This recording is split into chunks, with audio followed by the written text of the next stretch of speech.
Boa tarde, gente. Tudo bem? Bem-vindos à nossa aula de hoje, nossa aula de português.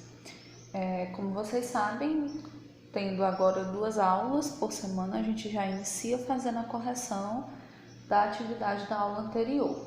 Então, peço que vocês abram os cadernos para que vocês possam corrigir o para discutir na página 184, apesar das respostas de 2 questões dessa atividade terem respostas de cunho pessoal.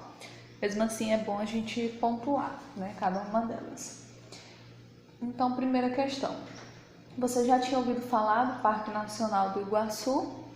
Eu acredito que muita gente conhece as cataratas, que é a queda d'água famosíssima no mundo todo, mas dificilmente a gente ouve falar no Parque Nacional do Iguaçu, a não ser que a gente estude especificamente sobre ele, Segunda questão, o que chamou mais a sua atenção sobre esse paraíso brasileiro? Além de ser um local extremamente bonito por conta das cataratas em si, é muito legal, muito interessante ver que o parque ele tem uma biodiversidade em fauna e flora que vão além das cataratas, Tem pontos mais positivos no parque que vão além do que o ponto turístico que muitas pessoas conhecem e que muitas pessoas visitam, A terceira questão diz o seguinte: que elementos não linguísticos contribuem para tornar esse texto mais informativo? Tudo que estiver no texto que não for o corpo do texto, aquilo que realmente está escrito, vai entrar aqui nesses elementos não linguísticos. Então, imagens, infográficos, gráficos, ilustrações, tudo que for visual, que não está voltado para o texto, vai ser um elemento não linguístico. Então, nesse texto, o que contribui para você visualizar melhor o parque são as ilustrações que estão na página 180 e 181 das cataratas e também o mapa que está na página 183. Tá bom, gente? E a quarta questão. Em 1986, o parque foi incluído na lista de patrimônio da humanidade, mas poucos anos depois foi citado em outra lista, a de um patrimônio em perigo.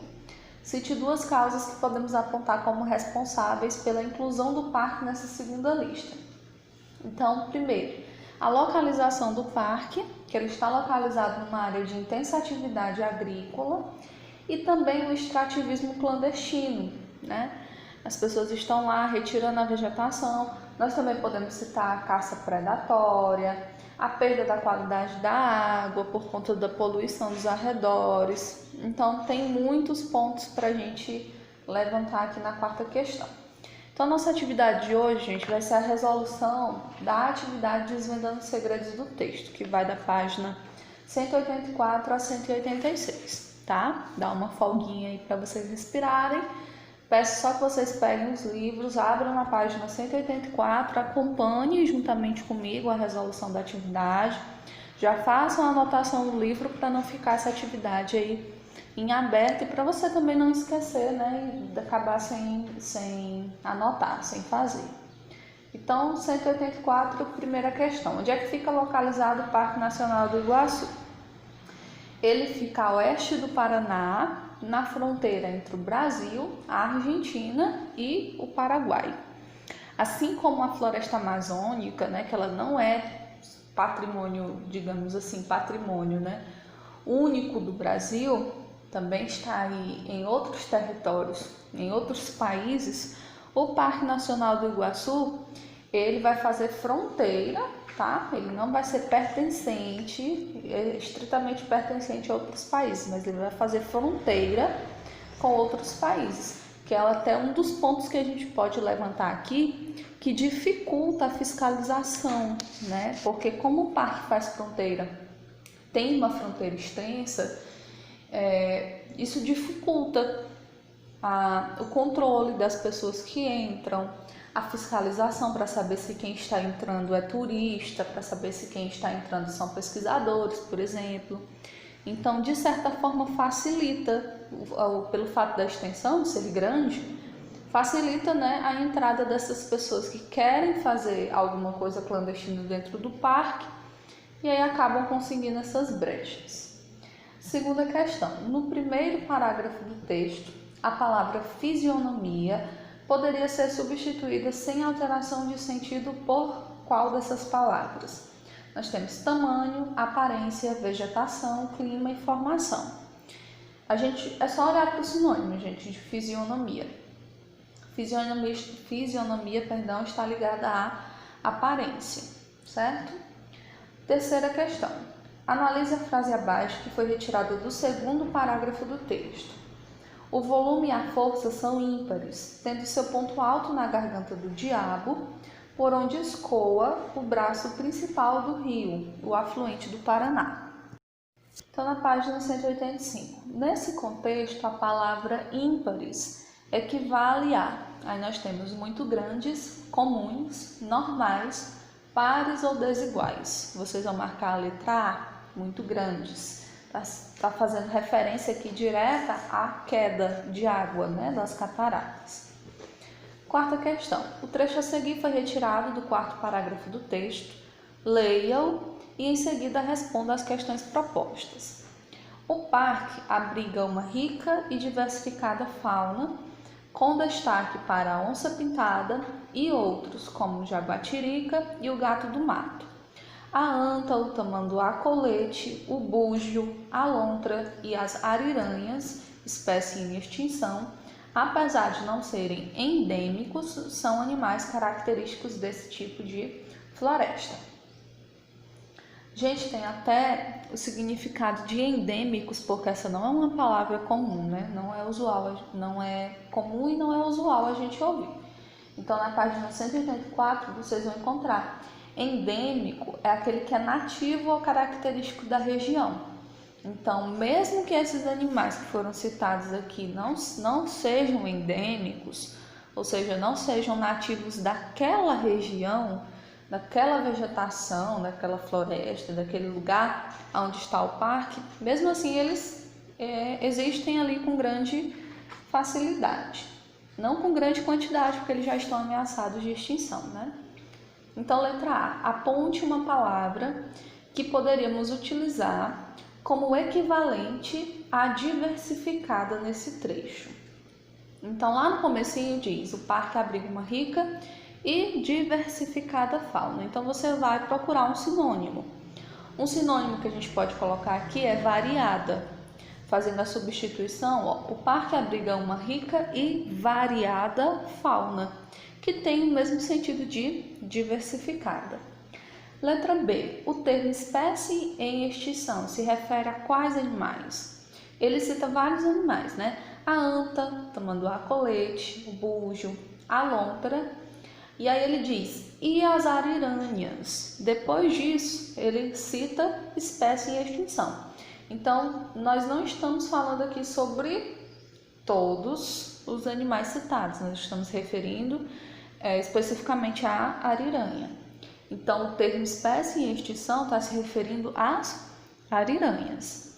Letra C. Qual é a função desse termo espécie em extinção?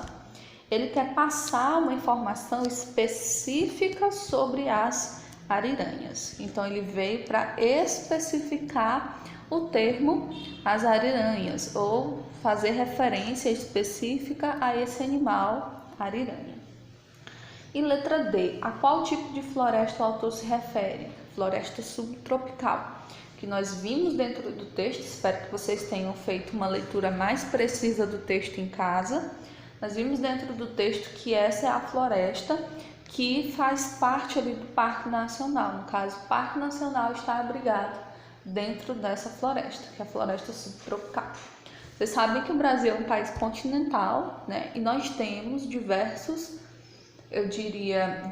tipos de vegetação, que é o correto, na verdade, diversos tipos de vegetação que estão ligados diretamente ao clima.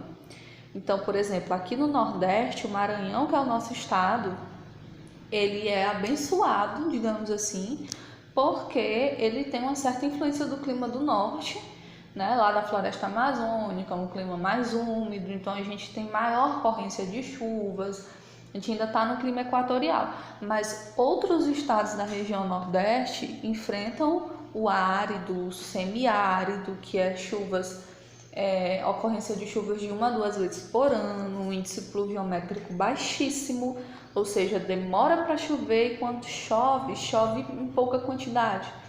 Então isso faz com que o solo resseque muito, passe por um processo de desertificação, os animais sofram, as pessoas sofram. Então, de certa forma, a nossa região é abençoada. E lá no estado do Paraná, que nós já estamos falando do sul do Brasil, o clima é diferente porque ele já está cortado pelo trópico. Então sempre pensem nisso, que nós temos um país só, mas que tem uma diversidade de cultura, de vegetação, de clima, de tudo é muito diversificado no nosso país, né? Quinta questão. Para responder a esta questão, releia o trecho do texto reproduzido acima. Considerando o contexto e o sentido das palavras utilizadas, assinale o item que, colocado imediatamente depois da palavra outros, tornaria o texto mais claro e direto. Então, nós temos no comecinho do texto: o parque abriga uma rica e diversificada fauna, com destaque para a onça-pintada e outros, como a jaguatirica e o gato do mato. Então, trazendo uma característica que seja similar a todos esses animais, a onça-pintada, a jaguatirica e o gato do mato, nós podemos dizer que eles são mamíferos, certo? Então, a letra E é a resposta correta. Então, ficaria: o parque abriga uma rica e diversificada fauna, com destaque para a onça-pintada e mamíferos, como jaguatirica e gato do mato, certo? Aí seria um tópico equivalente a todos eles. E na página 186, sexta questão, leia.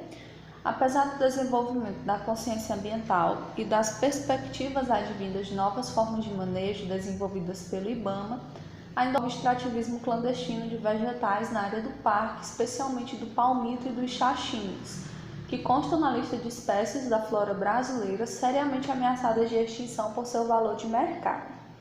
Aí pede para a gente analisar as afirmações que seguem. Primeira, o crescimento da consciência ambiental e as perspectivas advindas de novas formas de manejo desenvolvidas pelo IBAMA colaboram para evitar o extrativismo clandestino, mas não são suficientes. Exatamente, foi isso que foi falado no texto. Segundo, o pronome que, em que constam, nos leva aos termos palmito e xaxins. Exatamente. Quando ele diz especialmente do palmito e dos xaxins, que constam na lista de espécies. Então, aqui o pronome está fazendo uma referência ao termo palmito e xaxins que já foi dito anteriormente.